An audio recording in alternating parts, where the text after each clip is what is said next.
you are committing to a job for at least the next 3 years of your life. And you get to pick your boss. Take time to choose the right boss. Speaking to friends of mine who've already done PhDs, they all say that doing thorough background checks on your supervisor is the most important thing. This means asking around the faculty for what people think of your potential supervisor. Supervisors generally split into two camps. Either they micromanage or they're super laid back, and different people need different styles. It's about the fit between the two. This also means asking your supervisor if you can talk to their current PhD students. If your prospective supervisor does not offer this or declines it when you ask, that could be a red flag. The key question to ask your potential supervisor's current PhD students is, would you work with your supervisor again in the future? Their answer will tell you a lot, and in general, once you speak to a few people, it will become quite obvious whether your supervisor is a safe bet or not. If you get any red flags, think long and hard before agreeing to do a PhD with them. This is the next 3 years of your life that you're talking about, and I've honestly heard some horror stories of bad PhD supervisors, so be careful. Tip number 2. Does your research proposal have impact? This might sound totally obvious, but this is a necessary checkbox that your research proposal has to tick. Funding is so scarce these days that if your research proposal doesn't have real-world applications and the potential to help millions of people, then what is the point? I know you may truly want to do your PhD because you're super fascinated by this one aspect of your field, but for the sake of the application, you need to find data on how your research could have a real-world impact. This might mean including the potential for rehabilitation treatments for clinical populations. It might mean the development of new technologies that can advance the economy. Whatever it is, just make sure that you can find data that shows it will affect a lot of people. We're talking about millions of people, and that it will have a huge financial benefit as well.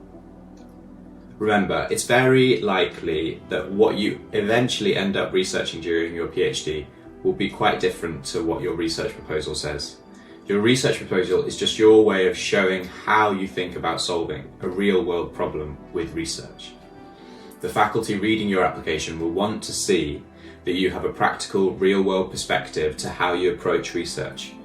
Ultimately, you have to remember that any university faculty is rewarded based on the practical impact of its research, and thus any faculty is incentivized to prioritize research with real-world value. Tip number 3. Get your timings right. The PhD application process is long, so the last thing you want to do is miss the deadlines and delay yourself by another year. For PhDs in the UK, deadlines for submitting PhD funding applications is around the start of December. This is the deadline for submitting your full university application and your preliminary funding application. Preliminary means that you don't need to have your full funding application ready by then, but it does mean you need to have the essence of your idea ready.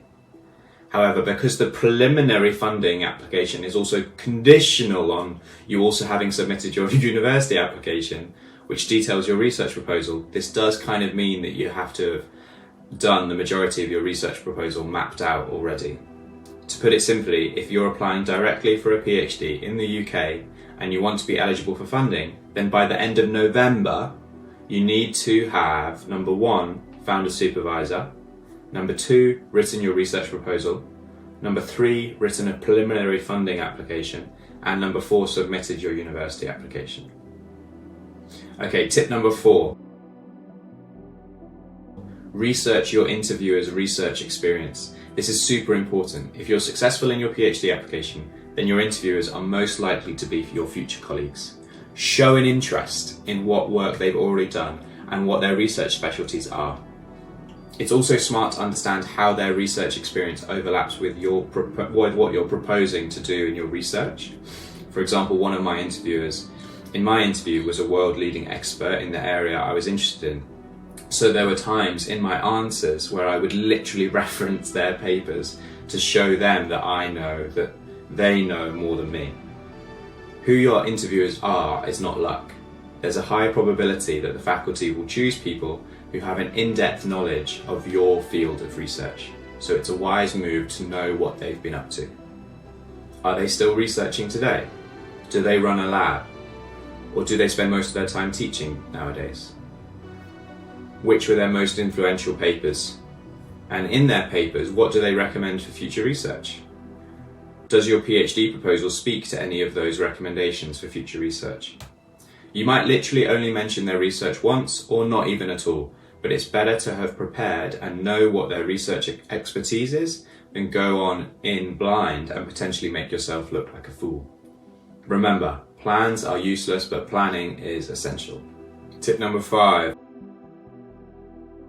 Anticipate improvements to your research proposal. It's highly likely that the research proposal that you submit in your university and funding applications will not be completely perfect. My supervisor said to me that mine was a throw the kitchen sink kind of proposal.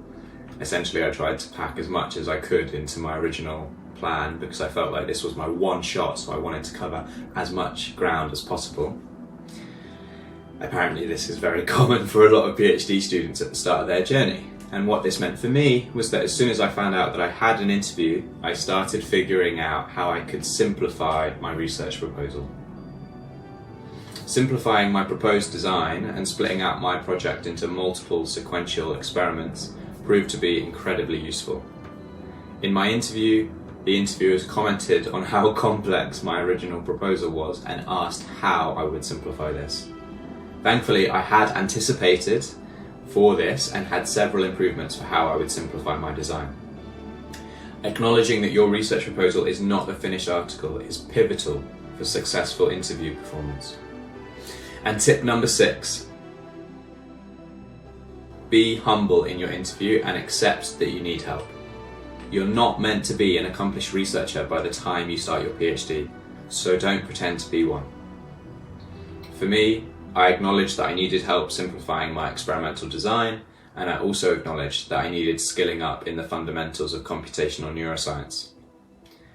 It's important to acknowledge that you're aware of your blind spots and that you need help strengthening these areas.